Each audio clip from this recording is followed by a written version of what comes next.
All right, hey, this is Rick with Flood Rescue Academy. I'm doing a video today on throw bagging and downstream spotter placement for the Harris County Sheriff's Office, but this is for anybody that needs it, so hopefully you enjoy it. So first off, we're going to talk about placement of downstream spotters. If you've taken my class before, we talk a lot about pre-planning. And when you pre-plan, you go out and look at potential problem areas in your jurisdiction or in surrounding areas. When you look at those problem areas, big thing to look at is where am I going to place my downstream spotters? Now, if you look at where we're at right now, this would be an ideal place for downstream spotters because it's nice, it's wide, it's open, but it's also not flooded. So chances are this is not where our downstream spotters would be if we had a problem further upstream. So it's always best to look at stuff in flood conditions if at all possible. Now, that being said, ideally, if you can find a spot like this that's nice and open for your downstream spotters, that's what you're looking for. That's criteria number one. Criteria number two, if at all possible, put yourself in a position to where when you make your first and hopefully your only throw, your victim is still upstream from you. This gives you a couple of advantages. When people float downstream, they tend to be looking downstream, which means they're going to be looking your general direction. This allows you to start the communications process. First of which, give yourself a better target to throw at. Look at your victim. Hold out your arms. Just keep in mind, we're not throwing a throw bag for them to catch. We're throwing a rope that is going to lay out over their shoulder. So, hold out your arms. Give yourself a bigger target to throw at. Okay? Another thing is,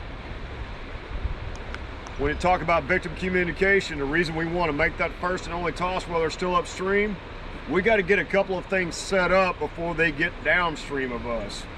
So, the big thing is, we want to basically get the rope to them, they hold on to it, now we got to communicate something important.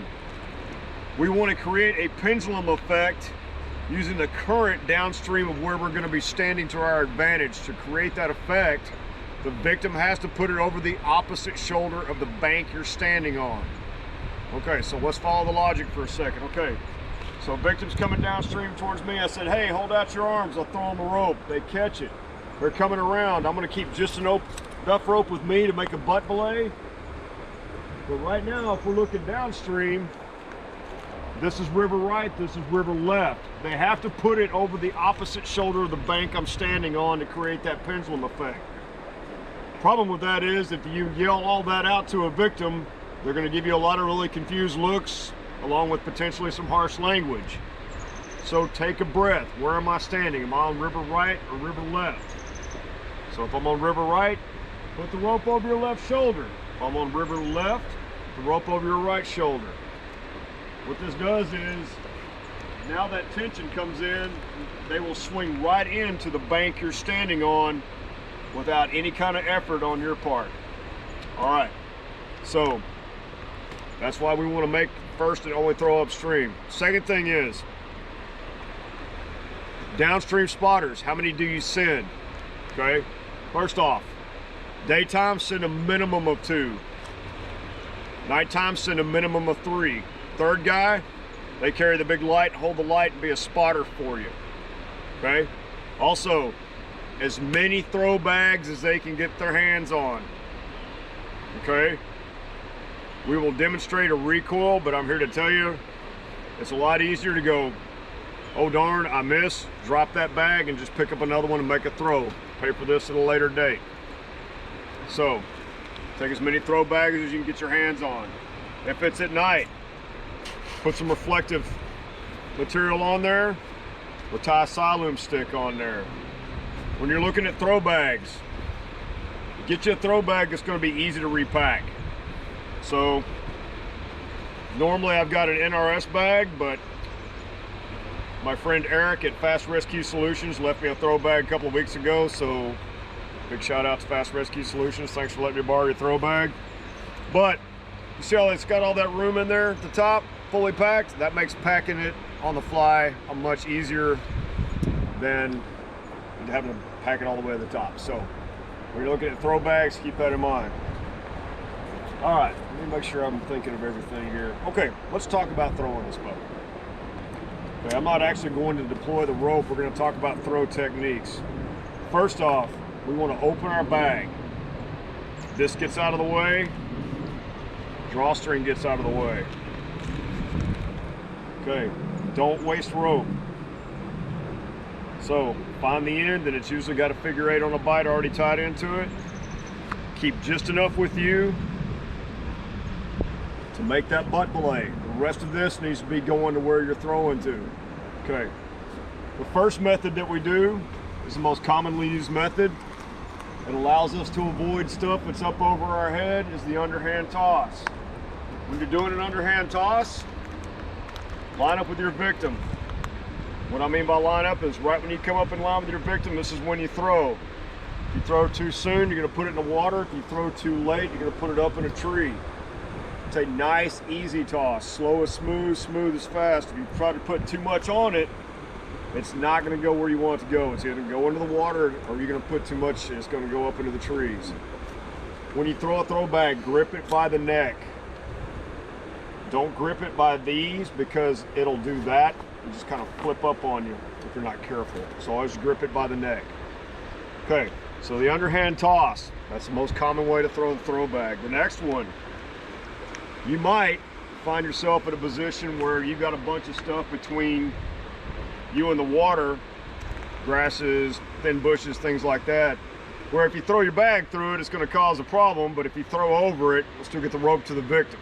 Okay, so overhand toss. Best way to do that, again, grip the bag, keep this much, and just a nice, easy, gentle lobbing motion. Throw to where you're going.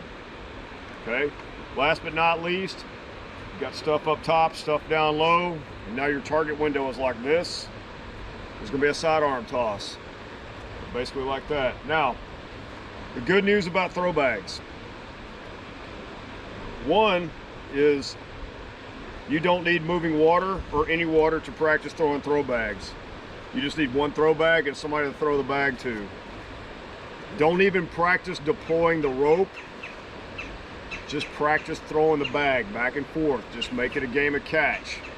Back up and practice the underhand, the overhand, and the sidearm. Then you can work on deploying the rope.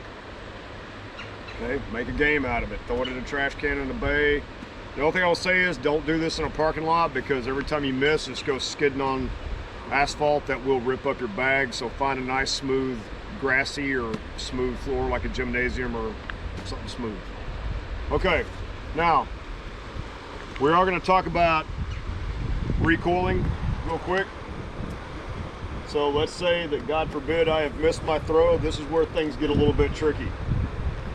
All right, try not to get my rope wet, so bear with me here. So I'm gonna kind of toss it down here, keep it on dry land, sort of, kind of. All right, so I have missed. I've got this left with me. So now my victim's coming this way. I can't just stand here and watch my victim go past. They're gonna outrun me and move in water. So this is now why you want that wide open area, because I got to move with them, but I've got to keep an eye on my victim while I'm doing this. So this is where it gets tricky. Can't look where you're really putting your feet.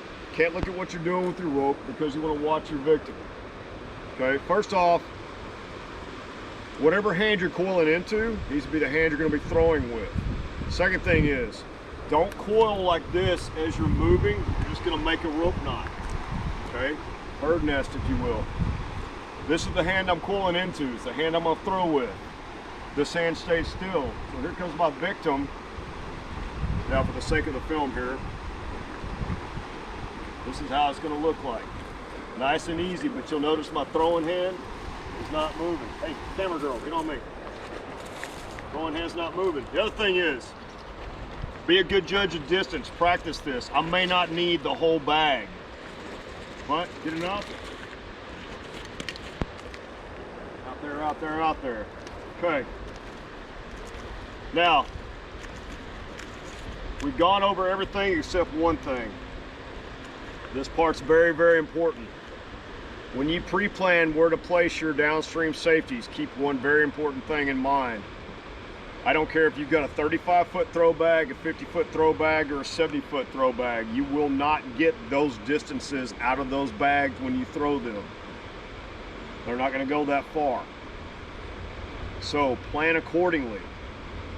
If you put your downstream safeties in a position where you have a 50-foot throw bag and the current's carrying your victim 75 feet to the opposite bank you're standing on, you throw a rope at them all day, it's not going to work. So keep that in mind when you're putting your people downstream. Put them to where they're going to do some good.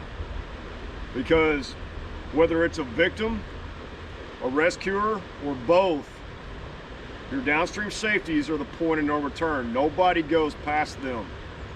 Rescuers don't go in the water at all past any victim that goes past them. So put them where they're going to be effective, because that's the last line. All right. This will be up on YouTube also later this evening. If you got any questions, please feel free to contact me. My name is Rick. I'm the Director of Operations and Lead Instructor at Flood Rescue Academy here in Georgetown, Texas. www.floodrescueacademy.org. And you can also email me at floodrescueacademy, all lowercase, one word, @gmail.com. Y'all stay safe out there, and hopefully everybody's thawing out.